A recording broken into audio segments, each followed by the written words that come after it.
Frères et sœurs et amis, bienvenue à l'écoute de la parole des dieux. Aujourd'hui, je voudrais vous parler du salut. Donc, avant de commencer, je voudrais vous inviter tous à prier avec moi pour bénir la parole des dieux. Donc, commençons. Seigneur à Jésus, je te prie, Seigneur à Jésus, mon Dieu, de bénir à ta parole, de verser ton onction, Seigneur, sur ton serviteur. Et aussi, Seigneur, sur le cœur de tous ceux qui écoutent aujourd'hui. Bénis, Seigneur, à Jésus ta parole et que ta parole pénètre dans le cœur de chacun. Au nom de Jésus-Christ. Amen. Donc, je voudrais faire une introduction en lisant la parole dans Luc chapitre 19, verset 10. La Bible nous dit ceci, car le Fils de l'homme est venu chercher et sauver ce qui était perdu. Donc, le thème de mon message, c'est le salut. Dieu m'a mis à cœur de vous parler du salut aujourd'hui. Quand on parle du salut, on parlera forcément du baptême. Parce que le baptême sauve. Donc la Bible nous donne plusieurs étapes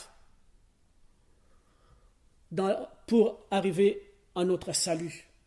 Donc la première étape, c'est la foi. Parce qu'il est impossible d'être agréable à Dieu sans la foi, dit la parole. C'est dans Hébreux chapitre 11, verset 6. Et la deuxième, c'est la repentance. Il faut se repentir de notre mauvaise vie, qui est écrit dans Actes chapitre 2, verset 38. Et la troisième, c'est le baptême par immersion au nom du Seigneur Jésus-Christ. Et c'est aussi écrit dans Actes chapitre 2, verset 38. Et la quatrième, c'est le baptême du Saint-Esprit, avec l'évidence de parler dans d'autres langues. Parce que si quelqu'un n'a pas l'Esprit de Christ, il ne lui appartient pas, dit la parole dans Romains chapitre 8, verset 9. Et la cinquième étape, c'est la vie de sanctification. La Bible nous dit qu'il faut chercher la paix et la sanctification sans laquelle personne ne verra le Seigneur. C'est Hébreux chapitre 12, verset 14. Et la dernière, c'est écrit dans Marc chapitre 13, verset 13, c'est qu'il faut persévérer jusqu'à la fin, parce que celui qui persévérera jusqu'à la fin, il sera sauvé. Donc, Jésus-Christ est venu. Il est venu pour chercher et sauver ce qui était perdu. Donc, cette phrase résume tout le travail du ministère de Jésus-Christ sur cette terre. Et donc, il a accompli sa mission à 100% avec succès. Il n'a pas failli, il n'a pas fauté. Et parce que nous savons que quand il était sur la croix, avant de rendre son esprit, il a déclaré ceci. Et tout est accompli. Ça veut dire tout est fini, accompli et parfait. Et de ce fait, il a triomphé, il a vaincu, il a gagné le combat, il a détrôné l'ennemi, il a vaincu l'adversaire, le diable. Et la Bible nous déclare qu'il a publiquement exposé en spectacle. C'est ce qui est marqué dans Colossiens chapitre 2, verset 15, en triomphant d'elle par la croix. Donc, le but de Jésus-Christ, c'est de chercher et sauver. Et cela, il ne l'a pas fait seulement en théorie, mais il l'a fait en pratique aussi. Parce que nous voyons tous les hommes et toutes les femmes, les âmes qui ont été guéris, sauvés. Et aussi les esprits impurs qui ont été chassés des hommes. Donc, il a laissé des traces. Seigneur Jésus-Christ, avant de partir, il a voulu que les disciples continuent ses œuvres. Et il a donné cette commission à tous les disciples, à tous ses apôtres, qui se trouvent dans Matthieu, chapitre 28, verset 19. La Bible nous dit ceci, « Allez et enseignez toutes les nations, les baptisant au nom du Père. » Je vous signale que le nom du Père ici est au singulier, du Fils et du Saint-Esprit, Et cette commission n'a pas seulement été rapportée dans le livre, l'Évangile selon Matthieu, mais c'est aussi rapporté dans l'Évangile selon Luc. Parce que Luc chapitre 24, à partir du verset 45 jusqu'au 49, nous déclare ceci. Et le Seigneur Jésus, il a commencé par ouvrir d'abord l'esprit des apôtres, des disciples, pour qu'ils comprennent les Écritures. Et il dit ceci, alors il leur ouvrit leur esprit pour qu'ils comprennent les Écritures. Et après, il donne des explications. Mais au verset 17, Jésus-Christ recommande à ses disciples de prêcher la repentance et la rémission des péchés en son nom, et à toutes les nations, et en commençant par Jérusalem. Et ici, une question que je me suis posée, pourquoi les disciples n'ont pas prêché une fois qu'ils ont reçu le commandement du Seigneur Jésus-Christ? Parce qu'on voit ici que le Seigneur Jésus-Christ leur demande de rester d'abord à Jérusalem jusqu'à ce que la promesse du Père vienne sur eux. Et nous voyons aussi que dans Actes chapitre 1, versets 5, 4 et 5, plutôt verset 5, il dit « Restez d'abord dans la ville de Jérusalem et ne quittez pas cette ville, parce que je m'en vais et je vous enverrai la promesse du Père. Car Jean a baptisé d'eau, mais vous serez baptisés du Saint-Esprit dans peu de jours. » Et nous voyons qu'ils retournent à Jérusalem. Et qu'est-ce qu'ils font? Ils commencent à prier et intercéder auprès du Seigneur Jésus-Christ pendant 50 jours. Et au bout de 50 jours, la promesse est venue. C'était le jour de la Pentecôte. C'était le jour de la Pentecôte. Et ce jour de la Pentecôte, la promesse est venue. Et donc, ils ont entendu pendant 50 jours. Mais je vais quand même donner la raison pourquoi ils ont entendu, parce que nous, en tant qu'humains, nous sommes faibles dans la chair. Nous sommes d'ici bas. Nous ne savons pas ce qui se passe là-haut. Et notre capacité est limitée pour comprendre les choses spirituelles. Et c'est pour ça que Jésus-Christ, dans Jean chapitre 16, verset 12, il dit « J'ai encore beaucoup de choses à vous dire, mais elles sont encore au-dessus de votre portée et vous ne pouvez pas les supporter. »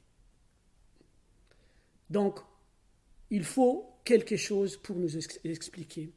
Et l'apôtre Paul lui-même, dans 1 Corinthiens chapitre 2, verset 14, il dit ceci, « Car l'homme animal ou l'homme naturel ne peut pas comprendre les choses spirituelles de Dieu. » Ça veut dire l'homme irrégénéré. Ça veut dire l'homme qui n'a pas reçu l'Esprit de Dieu, l'Esprit Saint. Il ne peut pas comprendre.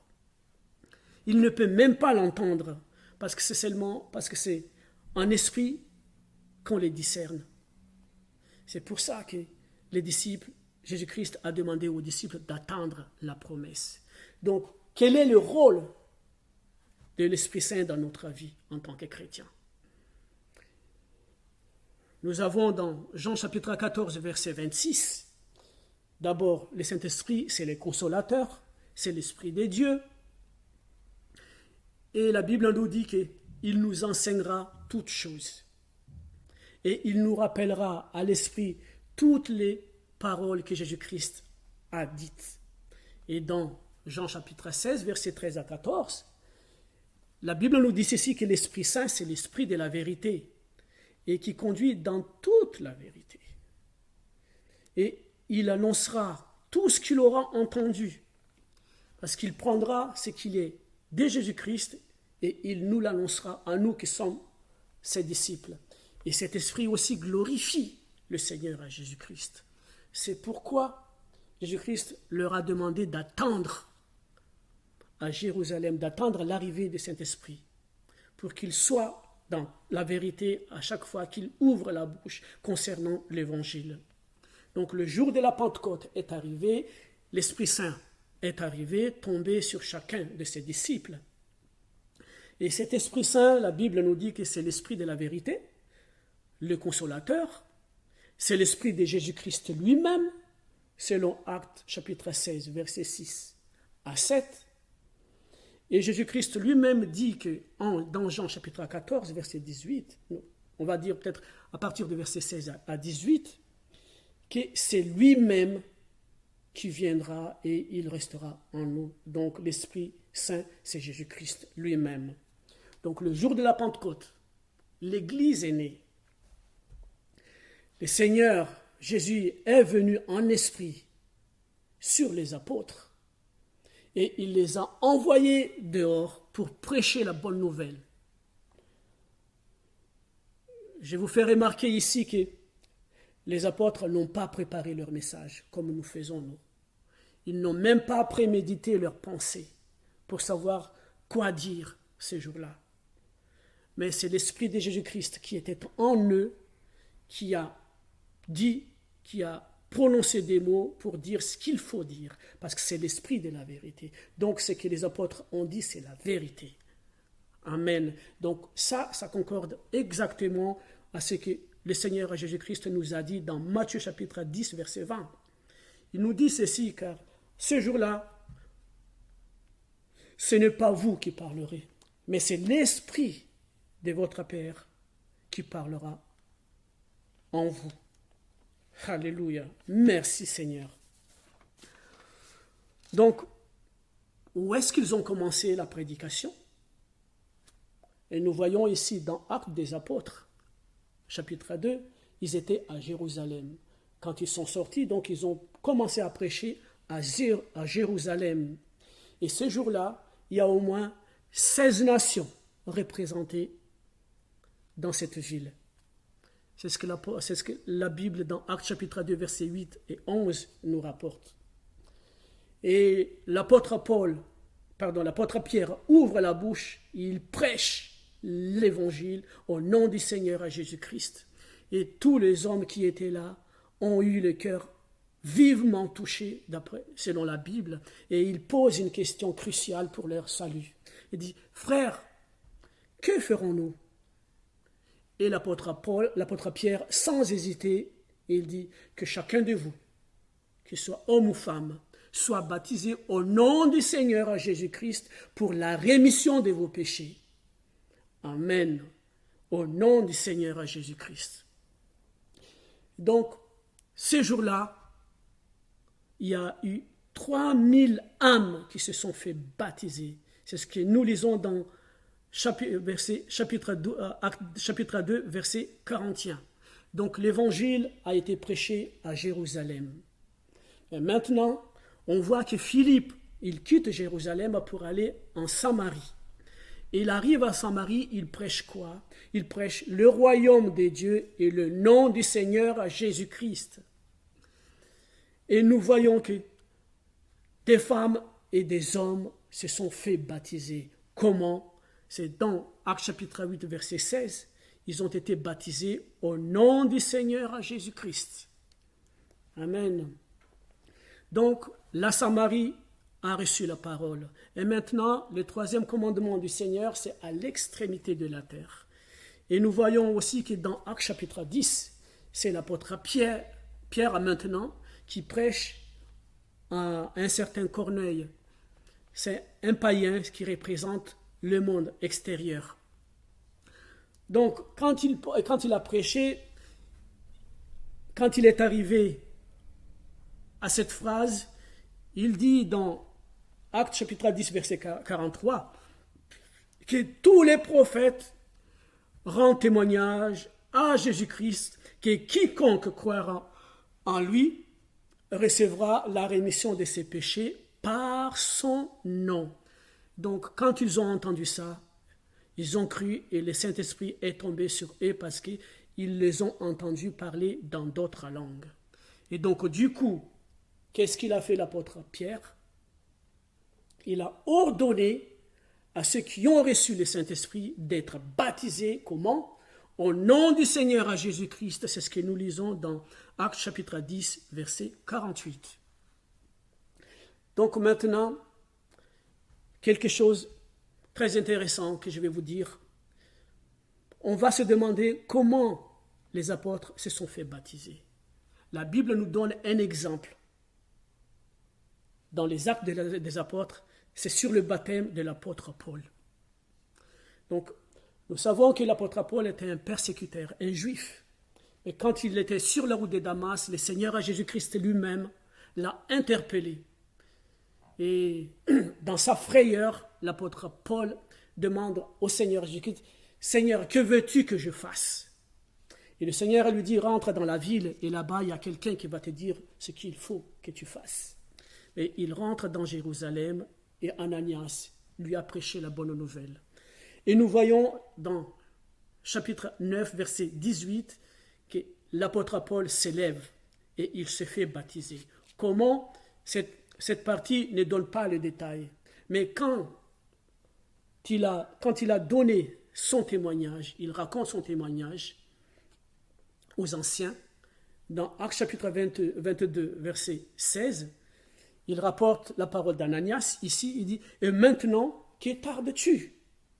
Lève-toi et sois baptisé sois baptisé et purifié de tes péchés en invoquant le nom du Seigneur à Jésus-Christ. » Et la Bible nous dit, il faut invoquer le nom.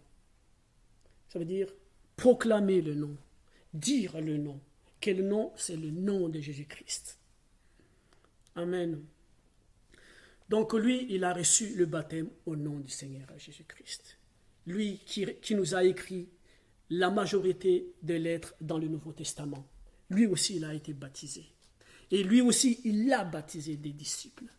Parce que nous voyons dans Actes chapitre 19, à partir du verset 1 jusqu'à 15, il rencontre des disciples de Jean, de Jean-Baptiste. Eux, ils ont été baptisés. Mais il explique à ses disciples que le baptême des gens, c'était le baptême de repentance. Mais le baptême qui donne le salut, c'est au nom du Seigneur à Jésus-Christ. Et au verset 5 du chapitre 19 des Actes des Apôtres, l'apôtre Paul dit ceci. Il dit, « Il est vrai que Jean a baptisé du baptême de repentance, disant au peuple de croire en celui qui venait après lui, c'est-à-dire en Jésus-Christ. » Amen. Et les disciples, ils étaient à peu près environ 12. Quand ils ont entendu ça, ils ont accepté le baptême au nom du Seigneur à Jésus-Christ. Donc ils furent baptisés au nom du Seigneur à Jésus-Christ. Amen. Pourquoi ce nom? C'est tout simplement parce qu'il n'y a pas d'autre salut en aucun autre nom. Parce qu'il n'y a pas d'autre nom qui a été donné sous le ciel parmi les hommes par lesquels nous devions être sauvés. C'est Actes chapitre 4, verset 12 qui dit ça. Donc le nom de Jésus sauve. Dans le nom de Jésus, il y a le salut. Amen.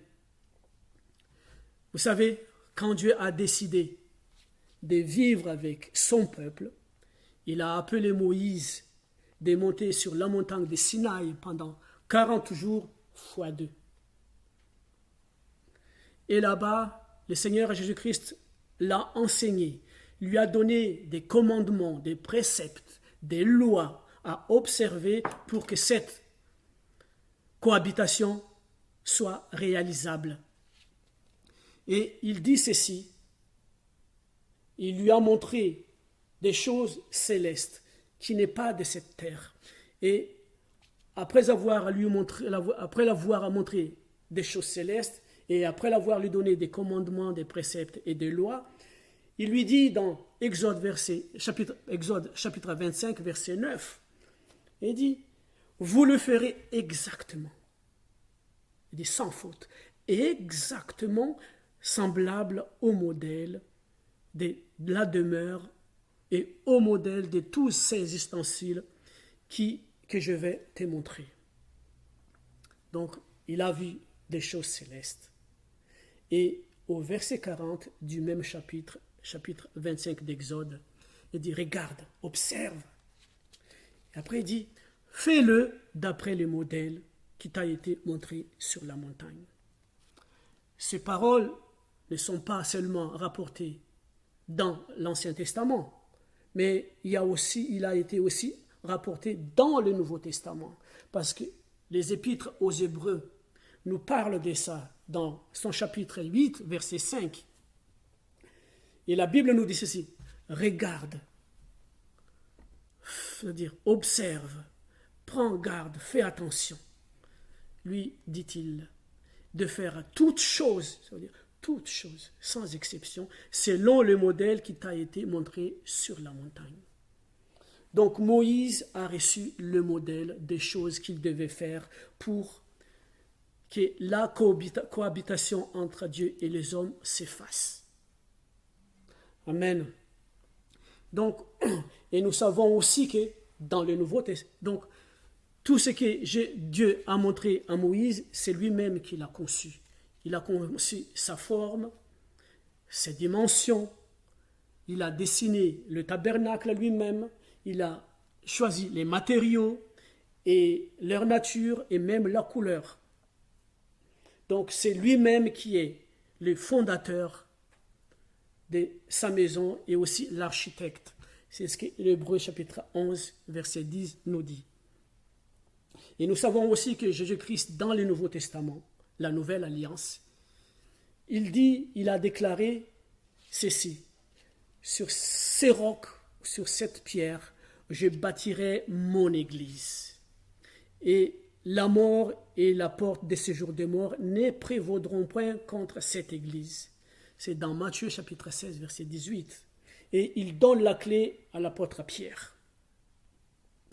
Donc, nous savons que la Bible nous dit que l'église de Jésus-Christ a été fondée sur les enseignements des apôtres et des prophètes, que Jésus-Christ lui-même étant la pierre angulaire. C'est dans Éphésiens chapitre 2, verset 20.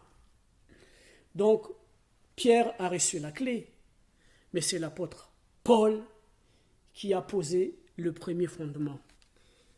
C'est lui-même qui a déclaré dans 1 Corinthiens chapitre 3, verset 10 à 11, dit « Selon la grâce que Dieu m'a été donnée, j'ai posé le fondement, comme un sage architecte.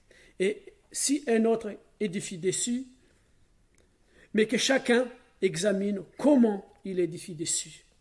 Car personne, il dit bien personne, aucun homme, aucun ange, aucune créature peut poser d'autres fondements que celui qui a été posé, savoir Jésus-Christ. Amen. Savoir Jésus-Christ. Donc, toi, aujourd'hui, toi qui veux suivre Jésus-Christ, toi qui veux être sauvé, toi qui veux mettre en règle ta vie, toi qui veux abandonner ta vie entre la main du Seigneur Jésus-Christ, tu as besoin d'être baptisé au nom du Seigneur Jésus-Christ, selon les enseignements des apôtres. Si tu dis que tu as été déjà baptisé, mais dans les titres, ça veut dire au nom du Père et du Fils et du Saint-Esprit, c'est une chose bonne, parce que c'est par la foi que tu l'as fait.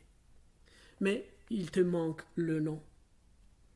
Moi, j'ai été baptisé dans les titres. Je suis sorti d'une église traditionnelle. Mais quand j'ai lu la Bible, j'ai vu comment les disciples ont baptisé. Je me suis conformé à la parole. Et j'ai reçu le nom de Jésus-Christ dans mon baptême. Amen. Donc,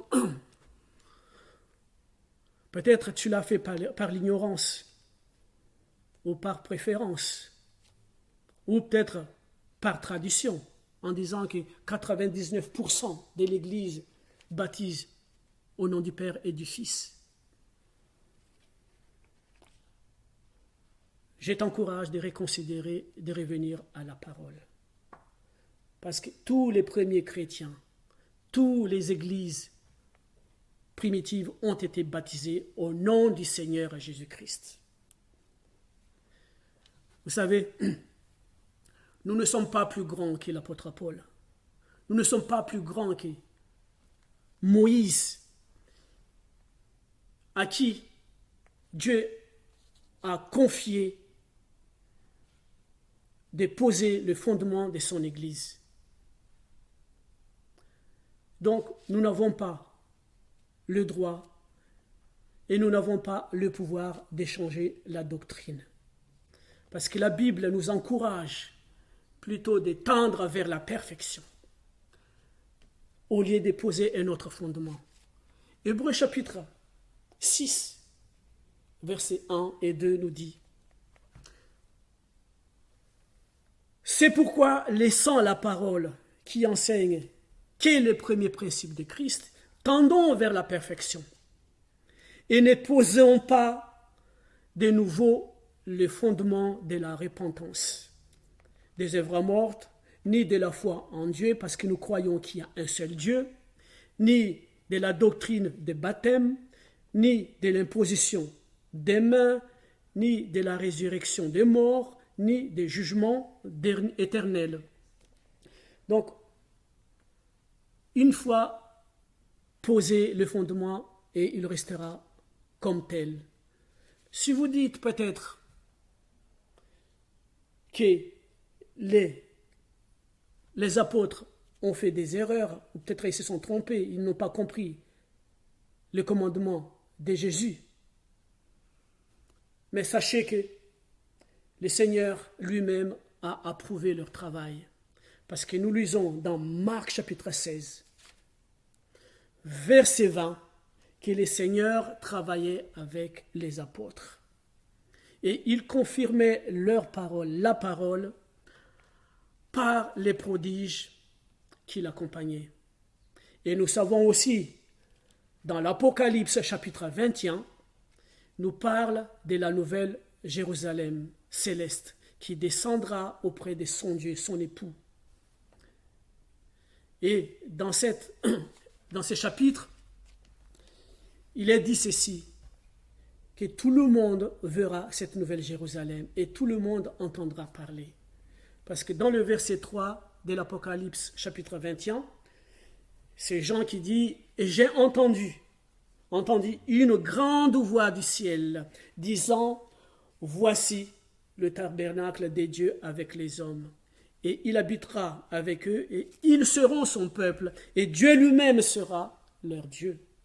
Et il sera avec eux. » Et dans le verset 14, nous remarquons que cette cité a 12 fondements. La muraille de la cité a 12 fondements, et sur les 12 fondements, nous voyons les noms des 12 apôtres de Christ écrits sur les 12 fondements. Donc, amis, frères et sœurs, Jésus-Christ est la pierre angulaire. Nous ne pouvons pas bâtir une église sans cette pierre angulaire. Nous ne pouvons pas mettre Jésus-Christ à côté. Nous prêchons, nous prions au nom du Seigneur Jésus-Christ. Nous guérissons, nous recevons la guérison au nom du Seigneur Jésus-Christ. Nous chassons les démons au nom du Seigneur Jésus-Christ. Et pourquoi nous ne baptisons pas au nom du Seigneur Jésus-Christ? C'est le plus important parce que ça a à voir au salut de notre âme. Donc Jésus-Christ, c'est le point central de notre salut. Il est le point de départ, le point de référence. Il est le point de repère. Tout doit converger vers Jésus-Christ. Tout doit être lié et raccordé à Jésus-Christ. Amen. Donc vous savez, Moïse, il a reçu un bon témoignage de la part de Dieu. Il est même dit qu'il était fidèle dans toutes choses qu'il a fait dans sa maison. Mais néanmoins, il a été privé de l'entrée dans la terre promise à cause d'une seule faute. C'est ce que nous lisons dans Nombre, chapitre 20, versets 8 à 12. À 99%, il a eu juste. Mais à cause de 1%, il a été privé de l'entrée de la terre promise. Pourquoi cela? Parce que la parole nous dit dans Jacques chapitre 2 verset 10, « Car quiconque aura observé toute la loi, mais qui désobéit à un seul commandement, est coupable envers toute la loi. » Frère, je souhaite que tu arrives au ciel. Je souhaite que tu arrives au paradis, rencontrer ton Seigneur. Donc, ne négligez pas ton salut, le baptême, au nom du Seigneur à Jésus-Christ. Si tu dis que tu es persécuté ou tu as une opposition, voici ce que Jésus-Christ a dit. Ne craignez pas ceux qui peuvent tuer le corps et qui ne peuvent rien faire après. Mais je vous montre qui vous devez craindre. C'est celui qui peut tuer notre corps et aussi, ensuite envoyer notre âme dans la géhenne. Donc, prenez courage. Prends courage et obéis à la parole. Vous savez, qui que nous soyons, qu'on soit grand ou petit, nous serons tous jugés à la fin des temps. Et moi, je m'adresse maintenant à ceux qui ont les ministères dans l'Église. Qui que nous soyons aussi, qu'on est appelé pour être apôtre, prophète, évangéliste, pasteur ou docteur, nous devons amener les disciples vers Jésus-Christ. Nous devons assurer le salut de leur âme en le baptisant au nom de Jésus-Christ, comme les apôtres ont fait. C'est les modèles que Dieu nous a laissés. Amen. Donc, je vais vous laisser avec ces derniers versets de la part de l'apôtre Paul dans Colossiens chapitre 3, verset 17. Il nous recommande que quoi que nous fassions, que ce soit en parole ou en œuvre, faites tout au nom du Seigneur Jésus-Christ. Donc, quoi que nous fassions, que ce soit en parole ou en œuvre, nous devons tout faire au nom du Seigneur Jésus-Christ. Donc, le baptême doit être fait au nom du Seigneur Jésus-Christ, parce que le nom du Seigneur Jésus-Christ a une grande puissance. C'est en lui que nous avons le pardon de nos péchés. C'est en lui que nous avons notre salut. Donc, je vous encourage de vous réveiller, de vous lever, de vous sauver et de vous séparer de ce monde pervers. Parce que bientôt, le Seigneur sera là.